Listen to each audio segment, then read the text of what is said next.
आलिशान कारची वाहतूक करणाऱ्या कंटेनरमध्ये लागली भीषण आग। या आगीमध्ये कोट्यवधींच्या कारचे नुकसान।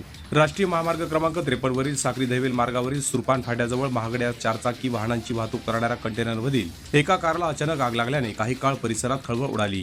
चालकाच्या प्रसंगावधानामुळे कंटेनर वेळेत थांबवण्यात आल्याने मोठी दुर्घटना टळली आहे। ही आगीची दुर्घटना 29 जून रोजी सकाळी 9 वाजेच्या सुमारास घडली आहे।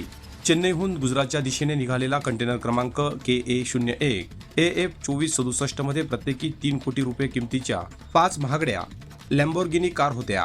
प्रवासादरम्यान एका कारमधून धूर निघू लागल्याने चालकाने तातडीने कंटेनर रस्त्याच्या कडेला उभा करून पुढील धोका टाळला आहे। घटनेची माहिती मिळताच साक्री पोलीस ठाण्याचे पोलीस निरीक्षक दीपक वळवी यांच्यासह इतर पोलीस ताफा आणि साक्री नगरपंचायतीच्या अग्निशमन विभागाचे पथक घटनास्थळी तात्काळ दाखल झाले। अग्निशमन दलाने तात्काळ आग आटोक्यात आणल्याने इतर वाहनांपर्यंत आग पोहोचली नाही। या कारवाई दरम्यान सुरक्षिततेच्या कारणास्तव काही काळ वाहतूक थांबवण्यात आल्याने दोन्ही बाजूंना वाहनांच्या लांबच लांब रांगा लागल्याचे दिसून आले।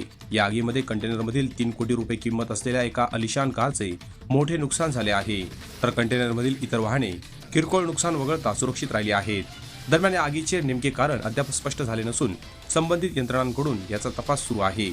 कंटेनर चालकाच्या सतर्कतेमुळे आणि अग्निशमन दलाच्या तातडीच्या कार्यवाहीमुळे संभाव्य मोठी दुर्घटना टळल्याची माहिती उपस्थितांनी दिली आहे। Bureau report, express news Marathi, Sakri.